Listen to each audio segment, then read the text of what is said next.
नमस्कार दर्शकों, स्वागत है आप सभी का सी न्यूज के हमारे इस खास कार्यक्रम सी हेल्थ में और आपके साथ मैं हूं नंदिनी पाठक। दर्शकों, जैसा कि हम अपने हर एपिसोड में चर्चा करते हैं तमाम विषयों पर, तो आज का हमारा जो विषय है, आज हम चर्चा करेंगे आत्महत्या के ऊपर और जो साइकोलॉजिकल डिसऑर्डर लोगों में सामने आ रहे हैं, इस बारे में हम चर्चा करेंगे हमारे इस एपिसोड में। और इस चर्चा को खास बनाने के लिए हमारे साथ स्टूडियो में मौजूद हैं आज डॉक्टर विशाल सिन्हा, जो कि मनोचिकित्सक हैं और एचओडी हैं साइकेट्री डिपार्टमेंट में एसएन मेडिकल कॉलेज में। तो सबसे पहले इनका स्वागत करना चाहेंगे हमारे स्टूडियो में। डॉक्टर, आपको बहुत बहुत स्वागत है हमारे स्टूडियो में। तो दर्शकों, जैसा कि हमने आपको बताया, आज जो हमारा विषय है थोड़ा हटके है। लोगों की जो संकीर्ण होती सोच है और उसकी वजह से जो असामाजिक घटनाएं हो रही हैं, चाहे वो लड़कियों को लेकर हो या और व्यक्तियों को लेकर हो, इसके बारे में हम चर्चा करेंगे। लोगों की मनोस्थिति जो है क्यों बदलती जा रही है, इतनी संकीर्ण सोच क्यों हो रही है, इस बारे में डॉक्टर के साथ चर्चा करेंगे। सबसे पहले चर्चा शुरू करने से पहले हम डॉक्टर जानना चाहेंगे कि ये जो सोच है आत्महत्या की हो या दूसरे को नुकसान पहुंचाने की हो, आत्महत्या को ही ले लेते हैं, आत्महत्या के जो कारण है वो क्या है, क्यों लगातार ये केस बढ़ते जा रहे हैं? देखिए, आत्महत्या अपने आप में जो एक शब्द है वो आत्म और हत्या कि अपने आप का की हत्या करना या अपने मृत्यु का चुनाव करना जी। तो ये जो एक है कि जब चाहे वो मानसिक रोग की वजह से हो या पारिवारिक स्थिति की वजह से हो या सामाजिक स्थिति की वजह से हो, जो व्यक्ति के अंदर जीने की इच्छा समाप्त हो जाती है और उसका जो सारा आक्रोश है वो अपने खुद के अंदर ही समेट कर रखता है और वो अपने अंदर सेल्फ डायरेक्टेड होने लगता है, तो उसको मृत्यु ही एक ऐसा ध्येय दिखता है कि जिसको अपनाने से उसके सारे कष्ट जो है खत्म हो सकते हैं। इसीलिए जो सेल्फ डायरेक्टेड एग्रेशन है उसकी वजह से वो आत्महत्या का चुनाव करता है। जी।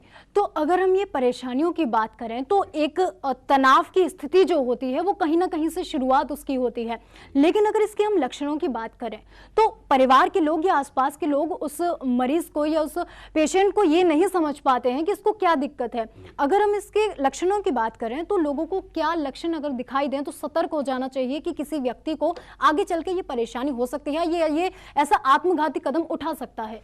देखिए, आत्महत्या करने वाला जो व्यक्ति होता है वो कहीं ना कहीं अपने व्यवहार में, अपने रोज़मर्रा के शेड्यूल में कहीं ना कहीं उसके जो व्यवहार है उसमें जो बदलाव उत्पन्न होता है वो कहीं ना कहीं दर्शाने की कोशिश करता है, जिसको कि हम कहते हैं क्राई फॉर हेल्प, कि वो मदद के लिए पुकारता है। लेकिन चूंकि समाज में, लोगों में इसके लिए जानकारी का अभाव है, इसलिए हम समय रहते उसे पहचान नहीं पाते हैं और उसे नज़रअंदाज करते हैं। इस वजह से व्यक्ति आत्महत्या की ओर और तेज़ी से अग्रसर होता है। जो लोग आत्महत्या सब के लिए मन में विचार आता है, सबसे प्रमुख कारण जो है वो उसमें है साइकेट्रिक प्रॉब्लम, ये मानसिक विकार। जैसे कि जो लोग डिप्रेशन का शिकार होते हैं या जिनमें बाइपोलर डिसऑर्डर्स या स्किज़ोफ्रेनिया हो गया या एंजाइटी डिसऑर्डर्स हो गए, ये वो मानसिक रोग हैं जिनमें प्रमुखतः आत्महत्या जो है वो बहुत ज़्यादा नंबर में देखी जाती है। बहुत लंबे समय तक डिप्रेशन चलता है तो व्यक्ति को अंदर हीन भावना और उसके अंदर ग्लानि भरने लगती है और उसको भविष्य जो है बिल्कुल धूमिल नज़र आता है और वो आत्महत्या की ओर अग्रसर होने लगता है। दूसरा जो कारण है जो भारतीय परिवेश में बहुत ज़्यादा देखने को मिलता है, युवाओं में अक्सर देखने को मिलता है, वो है आंतरिक कलह। चाहे वो परिवार से संबंधित हो, चाहे वो उसको नौकरी पेशा से संबंधित हो। जब कलह बहुत ज़्यादा बढ़ जाती है तो व्यक्ति जो है आक्रोशित महसूस करता है और जब आक्रोश को एक्सप्रेस करने का कोई जरिया उसे नज़र नहीं आता तो वो आक्रोश जो है सेल्फ डायरेक्टेड होने लगता है और उस आवेश में आकर वो अपना आत्महत्या करने लगता है। तीसरा जो कारण है वो जो देखने को मिलता है कि जैसे कि जब समाज विघटित होने लगता है या व्यक्ति को ये लगने लगता है कि समाज उसके लिए कुछ नहीं कर सकता है और जो है समाज में उसका कोई स्थान नहीं है, जो अक्सर जैसे हमने देखा कि किसानों के केस में देखने को मिलता है। जब उन्हें लगता है कि समाज, उनकी जो फसल नष्ट हो गई है, समाज में उनके लिए कोई पर्याप्त साधन नहीं है और उनकी जीविका का कोई साधन नहीं रहा, तो समाज में उनको लगता है कि समाज हमारे लिए कुछ नहीं कर पा रहा है और वो उससे कटने लगते हैं और फिर उनके मन में आत्महत्या का विचार आता है। चौथी कैटेगरी जो होती है वो लोगों की होती है जो लोग दूसरों के भले के लिए अब स्वयं जो है मरना पसंद करते हैं। जैसे कि आर्मी पीपल जो होते हैं, जो पुलिस में जो लोग होते हैं या हमारी जो सेना है उसमें जो लोग होते हैं, दूसरे लोगों को बचाने के लिए उनके अंदर एक भला काम करने के लिए वो अपने जीवन को भी कुर्बान करने से पीछे नहीं हटते, वो भी एक प्रकार की आत्महत्या ही कहलाई जाती है। तो ये 4 प्रमुख कारण हैं जिसकी वजह से आत्महत्याओं की जो परसेंटेज है वो पिछले कई वर्षों में बहुत तेजी से बढ़ रही है। भारत की अगर हम बात करें तो अनुमान ये मान के चलिए कि पूरे विश्व में जितनी आत्महत्याएं हो रही हैं तो उसमें महिलाएं जो 1/3 आत्महत्या भारत की महिलाएं का नंबर है और 1/4 पुरुष जो है। पूरे विश्व में जितनी आत्महत्या है उसमें 1/4 नंबर जो है वो भारत के पुरुषों का है। और प्रति 40 सेकंड या 30 सेकंड में एक व्यक्ति आत्महत्या कर रहा है और इससे लगभग 20 गुना लोग जो है आत्महत्या का प्रयास करते हैं और कुछ विफल हो जाते हैं, कुछ उसमें सफल हो जाते हैं। तो ये एक बहुत बड़ा आंकड़ा है, बहुत बड़ी पॉपुलेशन है। और सुसाइड या आत्महत्या जो है वो एक ऐसी बीमारी है जिसे हम कहना चाहेंगे जिसको कि बहुत हद तक रोका जा सकता है।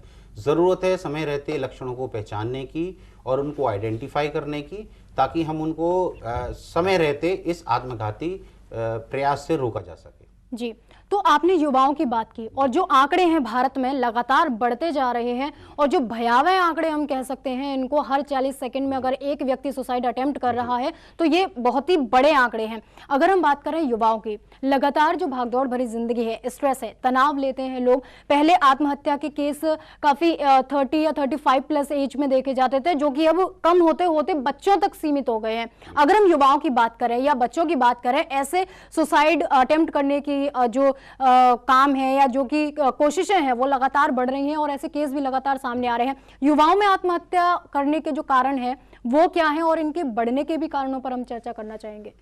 देखिए, जो भारत का जो ट्रेंड है, विदेशों में जो है बढ़ती उम्र के लोगों में आत्महत्या की जो संख्या है वो बढ़ रही है, लेकिन भारत एक ऐसा देश है जिसमें युवाओं 15 साल से लेकर 25 साल तक के युवाओं में मैक्सिमम आत्महत्या के आंकड़े देखने को आ रहे हैं। बहुत सारे फैक्टर्स है, जितनी तेजी से हम लोग ग्लोबलाइजेशन और अर्बनाइजेशन की तरफ जा रहे हैं, एकांकी परिवार होते चले जा रहे हैं और लोगों को अपने व्यूज़ एक्सप्रेस करने की फ्रीडम और उसका समय नहीं है।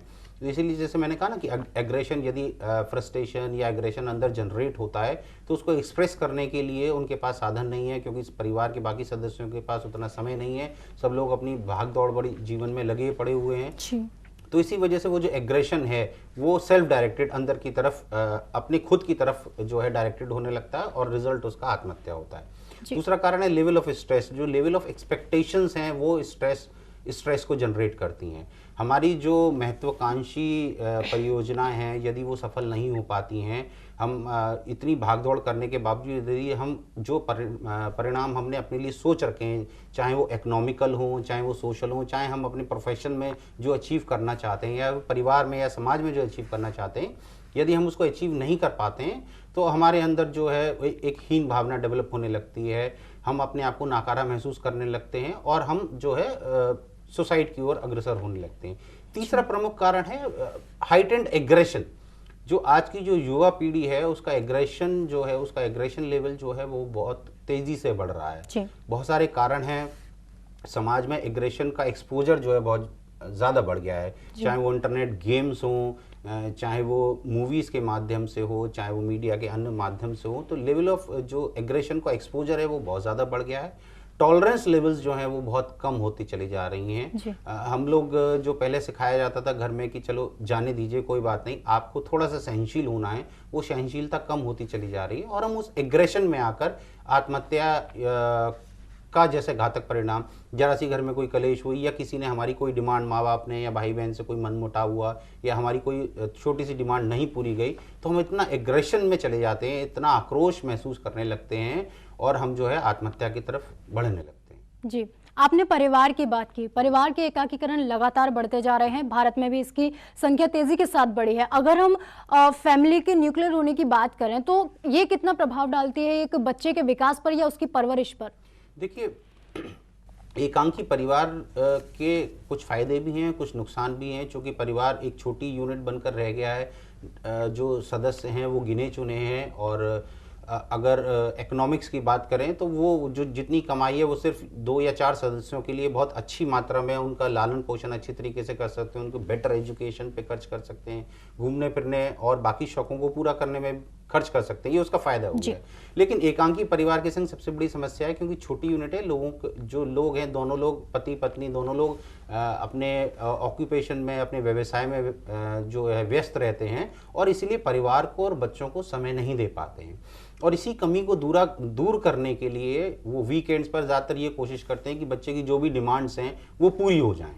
तो बच्चे ने जो भी डिमांड किया वो तुरंत की तुरंत या बिना मांगे भी बहुत सारी डिमांड्स हैं जो पूरी हो जाती हैं, और माँ बाप अक्सर ना कहने से बचना चाहते हैं। ना कहना बहुत ज़रूरी है ताकि हमारे अंदर ये टेंडेंसी डेवलप हो, बच्चे के अंदर ये टेंडेंसी डेवलप हो कि कुछ चीज़ों को लिए हमें वेट करना पड़ सकता है और जीवन में हर चीज़ हमें नहीं मिल सकती है। तो ये जो कैपेसिटी है ये बच्चों के संग दूर होती चली जाती है, इसलिए उनके अंदर जो टॉलरेंस है वो बहुत कम होता चला जा रहा है जी। दूसरा, चूंकि समय नहीं है, अगर घर में माँ बाप के अलावा यदि दादा दादी, नाना नानी या चाचा चाची हैं, तो चूंकि इतने सारे सदस्य होते हैं घर परिवार में, हर एक व्यक्ति की अपनी एक अलग पर्सनैलिटी होती है, अलग व्यक्तित्व होता है, अलग व्यवहार होता है, तो हम इतने सारे लोगों के संग इंटरेक्ट करना सीखते हैं, उनके संग कैसे रिलेशनशिप मेंटेन करी जाए ये सीखते हैं। तो हम अपने व्यवहार में मोल्डिंग या उसमें बदलाव लाने की कोशिश करते हैं ताकि हम सामंजस्य बैठा सकें। यदि घर में सिर्फ 2 ही सदस्य हैं या 4 सदस्य हैं तो हमारी जो इंटरेक्शन है वो कम हो जाते हैं, तो हमें बहुत ज़्यादा मोल्डिंग की आवश्यकता नहीं पड़ती है और हम अपने आप को मॉड्यूलेट करना बंद कर देते हैं। और जब हम मॉड्यूलेट नहीं करते हैं अपने आप को, और आने वाले समय में जब कुछ ऐसी घटनाएं हो जाती हैं जिसमें मॉड्यूलेशन की आवश्यकता होती है, तो वो हमारे लिए एक हानिकारक घटना की तरह से सामने आना पड़ता है और हम उसे जो है हैंडल नहीं कर पाते हैं और आत्महत्या की तरफ अग्रसर होने लगते हैं। जी, तो अगर हम लक्षणों की बात करें डॉक्टर, तो लगातार आप जो कह रहे हैं कि लोग सामाजिक रूप से कहीं ना कहीं दूसरों से बिछड़ रहे हैं या असामाजिक होते जा रहे हैं, वो सिर्फ 2 या 3 लोगों से ही बात करना पसंद करते हैं या कुछ चुनिंदा लोगों से ही बात करते हैं, दोस्त बनाने में लोग पीछे हटते हैं, अब लोगों के इतने दोस्त भी नहीं होते, कहीं ना कहीं कहें तो लोग असामाजिक हुए हैं। अगर हम बात करें एक लक्षणों के, तो आत्महत्या से पहले जो लक्षण है या फैमिली उस चीज को कैसे ऑब्जर्व करे, कुछ लक्षण ऐसे होते हैं जो पहले से एक्सप्रेस करना चाहता है बच्चा या यूथ, उसको नहीं ऑब्जर्व कर पा रहे हैं, तो वो क्या लक्षण होते हैं जिसको देखकर परिवार वाले सतर्क हो जाए कि हो सकता है आगे चल के इसको कोई प्रॉब्लम हो? देखिए, बच्चों में या युवावस्था में जो लोग एजुकेशन पढ़ाई में अपने हैं, पढ़ाई को परस्यू कर रहे हैं, उनमें सबसे प्रमुख लक्षण देखने को मिलता है कि उनके जो स्कोर्स हैं जो या ग्रेड्स हैं हर समय के संग वो डिटोरिएट होने चले जाते हैं। बच्चों की जो इंटरेस्ट है पढ़ाई में वो डिटोरिएट होने लगता है। उसके अलावा जो बच्चे का जो इंटरेस्ट है या युवा का भी जो इंटरेस्ट है, जो उसकी हॉबीज़ होती हैं, उसमें उसका अरुचि होने लगती है। जैसे बच्चा पहले अपने दोस्तों के संग स्कूल में खेलना पसंद करता है या अपने घर में टीवी देखना पसंद करता है, तो वो सारी चीज़ें, उसकी जो एक्टिविटीज़ हैं वो धीरे धीरे कम होने लगती हैं। वो ह्यूमन इंटरेक्शंस को अवॉइड करने लगता है, वो लोगों से बातचीत करना बंद कर देता है और ज़्यादातर समय इंटरनेट, मोबाइल, इन सब चीज़ों पे लगाना समय शुरू कर देता है। उसके अलावा कहीं ना कहीं अरुचि जो है वो कहीं ना कहीं एक्सप्रेस करता है कि जो है अब मुझे अच्छा नहीं लग रहा है, पढ़ाई में मेरा मन नहीं लगता है, या बातचीत करने में उसके चिड़चिड़ापन या स्वभाव में तेज़ी देखने को मिलती है, वो जल्दी इरिटेट होने लगता है।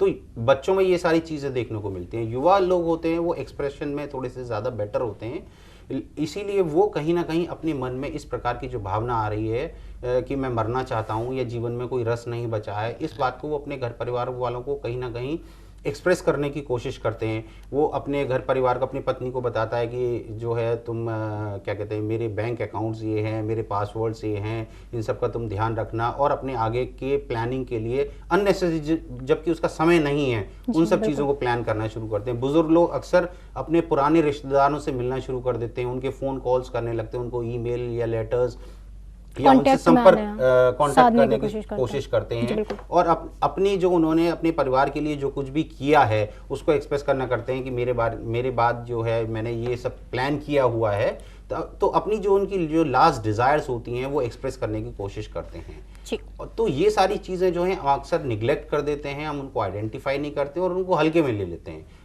तो ये अगर हम परिवार वाले कहीं भी ये महसूस कर रहे हैं कि उनके परिवार का सदस्य एकांकी हो रहा है, उनके परिवार से धीरे धीरे कटता चला जा रहा है, उसमें इरिटेशन बढ़ रही है, तो ये एक अलार्मिंग साइन है और इसको एक्सप्लोर करना चाहिए, मनोचिकित्सक से मिलकर इसको इवैल्यूएट कराना चाहिए ताकि हम समय रहते आत्महत्या से बच सकें। जी, तो दर्शकों, जैसा कि डॉक्टर ने आपको बताया है, अगर आपको कहीं पर भी ये लक्षण दिखते हैं किसी व्यक्ति में या आपके परिवार के किसी सदस्य में, तो तुरंत उसे चिकित्सक से परामर्श कराएं और इस समय रहते उसका जो आत्मघाती कदम है उसे होने से आप रोक सकते हैं। दर्शकों, यहाँ रुकना होगा हमें एक छोटे से ब्रेक के लिए। ब्रेक के बाद जल्द हाजिर होंगे।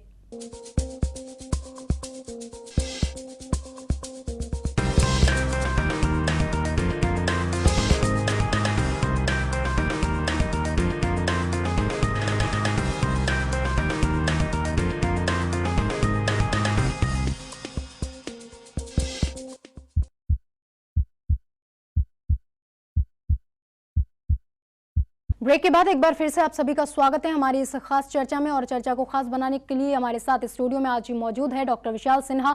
चर्चा कर रहे थे हम ब्रेक पर जाने से पहले सुसाइड को लेकर, क्या लक्षण हो सकते हैं युवाओं में, ये जो केस बढ़ रहे हैं उनको लेकर जो समस्याएं सामने आ रही हैं उनसे आपको सतर्क रहने की जरूरत है।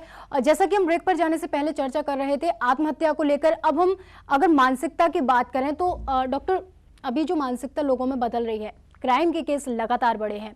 अगर हम बात करें लड़कियों को लेकर तो ये केस और ज्यादा बढ़े हुए नजर आते हैं। हाल ही के केसों के बारे में अगर हम बात करें, लोकल लेवल पे हो चाहे वो वाइड रेंज में हो, अगर हम कहें कि जो लड़कियों को लेकर लोगों की मानसिकता है एक जगह पर बढ़ रही है तो कहीं ना कहीं इतनी संकीर्ण भी होती जा रही है जिसकी हम अनुमान भी नहीं लगा सकते थे कुछ समय पहले तक। अगर हम बात करें जैसे कि किसी को एसिड फेंक दिया गया या किसी के साथ गैंगरेप हुआ, इन सब क्राइम केस में अगर एक सोच देके तो संकीर्ण सोच नजर आती है।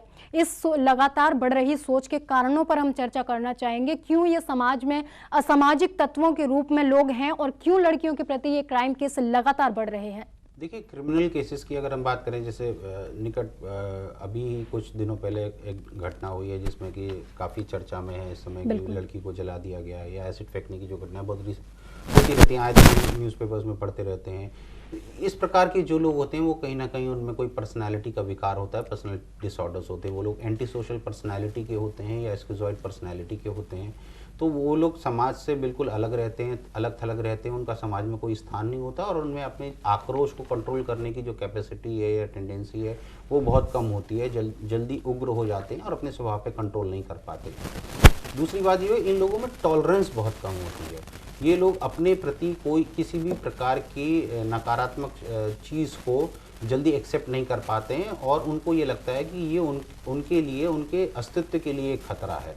जैसे कि हम कहते हैं जीरो टॉलरेंस। जीरो टॉलरेंस में ये होता है कि जैसे कि आपने कहा कि लड़कियों के प्रति, यानी उन्होंने किसी को पसंद करने लगते हैं और उन्होंने एक प्रस्ताव उसके सामने रखा कि आप शादी कर लें या जो भी गए, तो यदि उनको वहाँ से नकारात्मक आंसर वहाँ से मिलता है तो वो उसको अपने ईगो पर लेने लगते हैं, क्योंकि उनके अंदर पर्सनालिटी विकार है, उनकी टॉलरेंस बहुत कम है और वो उनको ये लगता है कि मेरा अस्तित्व, चूंकि मुझे मना कर दिया गया, अब मेरा अस्तित्व जो है ये खतरे में पड़ चुका है। और उस अस्तित्व के खतरे को से उभरने के लिए उनके पास दो ही ऑप्शंस हैं कि या तो वो खुद का अस्तित्व खत्म कर लें, सुसाइड कर लें, या जो है वो दूसरे व्यक्ति को जिसने उनको मना किया है उसके अस्तित्व को खत्म कर दें। तो जो लोग पर्सनालिटी डिसऑर्डर का शिकार होते हैं वो लोग ज़्यादातर चूंकि उनका आक्रोश बहुत ज़्यादा होता है, एग्रेशन बहुत ज़्यादा होता है, तो वो लोग दूसरा तरीका जो है दूसरे व्यक्ति को खत्म कर लें जिन्होंने मना किया है उसको इख्तियार करने की कोशिश करते हैं, उसे किसी भी प्रकार से हानि पहुंचाने की कोशिश करते हैं। उसमें चाहे वो रेप के तरीके से हो या चाहे तेज़ाब फेंकना हो या हत्या करना तक शामिल हो सकता है। कुछ लोग होते हैं जिसमें कि बाद में इसमें ग्लानि से भर जाते हैं, लेकिन ज़्यादातर जो पर्सनालिटी डिसऑर्डर के मरीज होते हैं वो उस प्रकार की घटना करने के बावजूद उसे जस्टिफाई करने की कोशिश करते हैं और उनके मन में कोई ग्लानि नहीं होती है कि मैंने जो कार्य किया है वो गलत किया है। वो सिर्फ उसे जस्टिफाई करते हैं क्योंकि उसने ये गलत स्टेप उठाया, उसने मुझे मना किया, मेरी ईगो को हर्ट किया, इसलिए मैंने ये स्टेप उठाया। तो ज़रूरी है कि इस प्रकार के हमें समाज से ही, परिवार से ही शुरू करना पड़ेगा। यदि आपको अपने बच्चे के अंदर इस प्रकार के किसी लक्षण को महसूस कर रहे हैं कि वो छोटी चीज़ों के मना करने पर भी उसके अंदर टॉलरेंस नहीं है, वो जल्दी इरिटेट हो जाता है, हर मांग को पूरी करने के लिए किसी भी हद तक अपने व्यवहार में तब्दीली देखने लगता है, तो हो सकता है कि उसके अंदर पर्सनैलिटी में विकार डेवलप हो रहा हो और उसको एक पर्सनैलिटी असेसमेंट और मॉड्यूलेशन की ज़रूरत हो। तो मनोचिकित्सक से एक अर्ली स्टेज में, जब एक उम्र निकल जाती है 15 से 20-22 साल की उम्र के बाद पर्सनैलिटी पूरी तरीके से बन जाती है और उसके बाद उसमें बहुत ज़्यादा बदलाव करना संभव नहीं हो पाता है। मैं ये नहीं कह रहा हो नहीं सकता, लेकिन बहुत मुश्किल होता है। तो इस उम्र में यदि हम कोई भी इस प्रकार का डेवलपमेंट अपने बच्चों में देख रहे हैं तो ज़रूरी है कि हम उसकी स्क्रीनिंग कराएं और उसको एक सही सांचे में ढालने की कोशिश करें ताकि उसमें पर्सनालिटी डिसऑर्डर्स ना हो और आगे इस प्रकार की किसी घटना को अंजाम ना दे। जी, तो आपने बात की कि मनोचिकित्सक से कंसल्ट करना ज़रूरी है। लेकिन कहीं ना कहीं पेरेंट्स सोचते हैं कि अगर हम मनोचिकित्सक के पास जाएंगे तो ये लगेगा कि उनके बच्चे में कोई कमी है या वो किसी बीमारी से जूझ रहा है।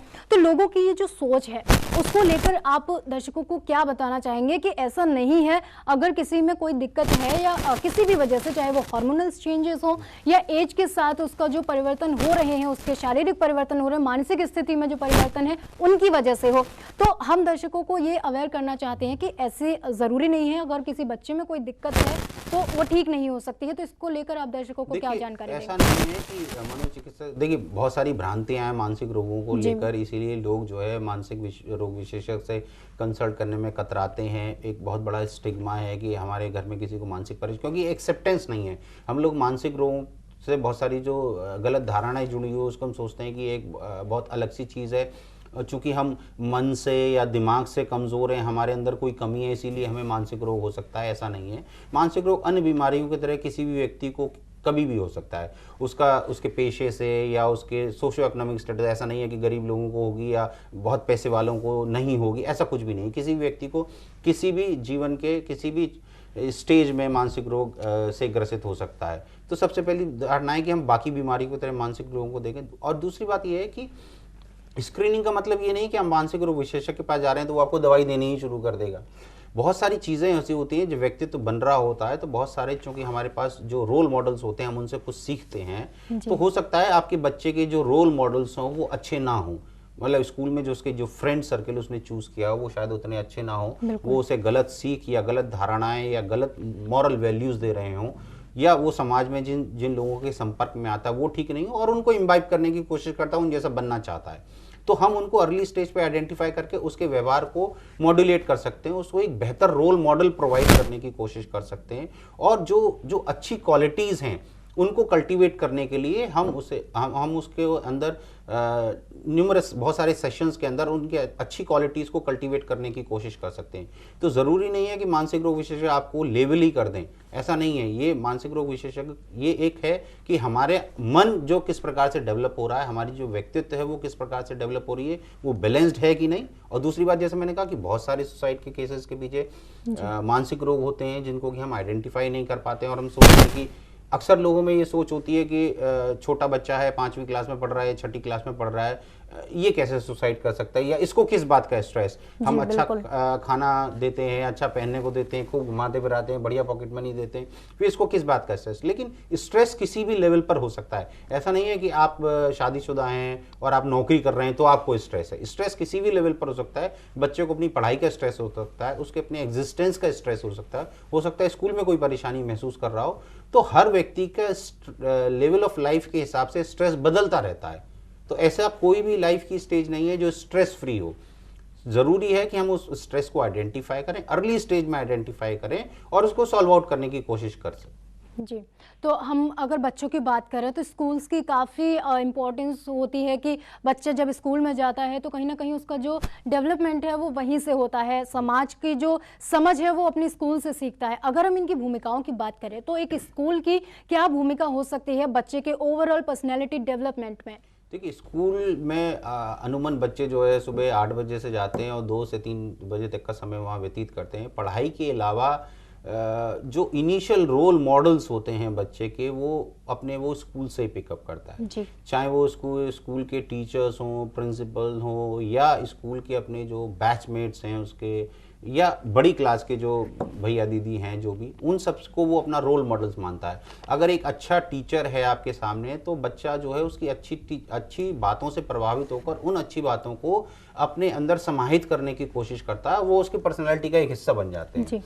ऐसे ही उसके जो सहपाठी हैं, यानी कि अगर इसीलिए कहते हैं कि संगत जैसी है वैसा ही व्यक्ति बनने की कोशिश करता है। तो अगर अच्छे सहपाठी हैं उसके साथ, जो पढ़ाई में उनका इंटरेस्ट है या एक्स्ट्रा करिकुलर एक्टिविटीज़ में उनका इंटरेस्ट है, तो वो भी उनके जैसा बनना चाहता है और उनकी जो अच्छी क्वालिटीज़ हैं उनको इन्वाइब करता है। तो यदि आपके जो रोल मॉडल्स हैं वो आपने गलत चुने हुए हैं, बच्चे ने रोल मॉडल बना रखा है जो बच्चा क्लास में काफ़ी उद्दंडी है और पढ़ाई में ज़्यादा ध्यान नहीं देता है, तो वो उसकी तरह बनना चाहेगा, तो उसके कैरेक्टरिस्टिक्स अपने अंदर इम्बाइब करने की कोशिश करता है और अंत में वो उस जैसा बन जाता है। तो इसको आइडेंटिफाई करने की बहुत ज़रूरत है।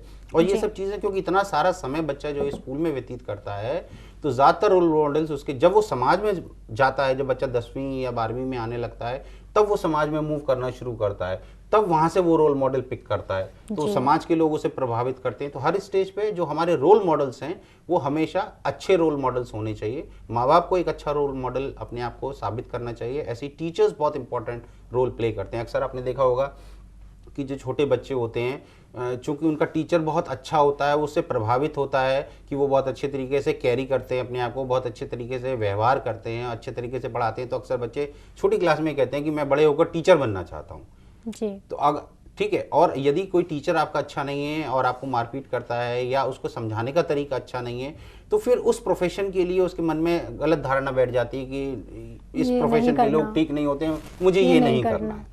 जैसे जैसे आप संपर्क में आते हैं, आपने कोई अपना सीनियर देखा जो इंजीनियरिंग में बहुत सफल हो गया, तो आपको लगता है कि नहीं, मुझे भी इंजीनियर बनना चाहिए। तो ये रोल मॉडल डिसाइड करते हैं कि आप अपने अंदर क्या एब्जॉर्ब कर रहे हैं और आप भविष्य में क्या बनने वाले हैं जी। तो जैसा कि आपने कहा कि जो बच्चे हैं वो कहीं ना कहीं अपना जो रोल मॉडल मानते हैं किसी को, तो किसी को देखते हैं, और वैसे भी छोटे बच्चों को इतना समझ नहीं होती है, तो वो ज़्यादातर गलत चीज़ों को जल्दी सीखते हैं बजाय अच्छी चीज़ों के। अगर हम बात करें पेरेंट्स की भूमिका की, तो क्या ऐसी जो अलग एक्टिविटीज़ हैं, गतिविधियाँ हैं बच्चे की, जो छोटे बच्चे नहीं समझ रहे हैं, वो ध्यान देने की ज़रूरत है? या बहुत से लोग ऐसे कहते हैं कि बच्चा ज़िद्दी है, उस ज़िद्दी के चक्कर में ही लोग अपने बच्चों को कहीं ना कहीं अवॉइड करते रहते हैं और आगे चलकर वो कहीं ना कहीं बड़ी समस्या बन जाता है। तो एक पेरेंट्स के तौर पर अगर हम बात करें, तो क्या गतिविधियों पर ध्यान रखने की जरूरत है बच्चे की? देखिए, जो जिस प्रकार की मॉरलिंग हम चाहते हैं वो हमें कहीं ना कहीं अपने जीवन में उनको अपनाने की ज़रूरत है।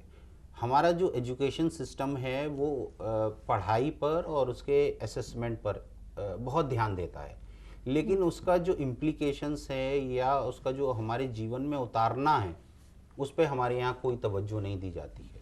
ये बहुत कड़वा सत्य है, कुछ लोग शायद एग्री ना करें इससे, लेकिन ये सही है। हम बच्चे को शायद दूसरी क्लास से या तीसरी क्लास से मॉरल साइंस सिखाना शुरू कर देते हैं, ट्रैफिक नियमों के बारे में बताते हैं, कैसा व्यवहार करना चाहिए समाज में, स्कूल में कैसा व्यवहार करना चाहिए, लेकिन जब इनके अमल की बात आती है तो उसका कोई असेसमेंट नहीं होता कि व्यक्ति कितना उसको अमल में ला रहा है। तो वो सिर्फ एग्जाम के लिए पढ़ता है और पढ़ के पास करके सिर्फ उनको भूल जाता है। तो ये बहुत ज़रूरी है कि उनका असेसमेंट हो। और उसके जो माँ बाप हैं, मान लीजिए बच्चे को पढ़ाया गया कि ट्रैफिक रेड लाइट पे आप रुकें, ग्रीन पे जाएं, और जब अपने माता पिता के संग जा रहा हो, पिताजी रेड लाइट क्रॉस करके जा रहे हैं, क्योंकि पिताजी हमेशा सब कुछ सही करते हैं, तो यानी कि रेड लाइट क्रॉस करना कोई बहुत बड़ी बात नहीं है। तो वो सीखता है कि ये जो नियम हैं ये सिर्फ पढ़ने के लिए हैं और पास करने के लिए हैं, इनका अमल से कोई लेना देना नहीं है। अमल एक अलग जीवन है और पढ़ना सिर्फ एक अलग जीवन है। तो वो दोनों चीज़ें अलग चलती रहती हैं। पढ़ के हम पास होते रहते हैं, लेकिन हम उनको अपने अंदर इम्बाइब नहीं करते हैं,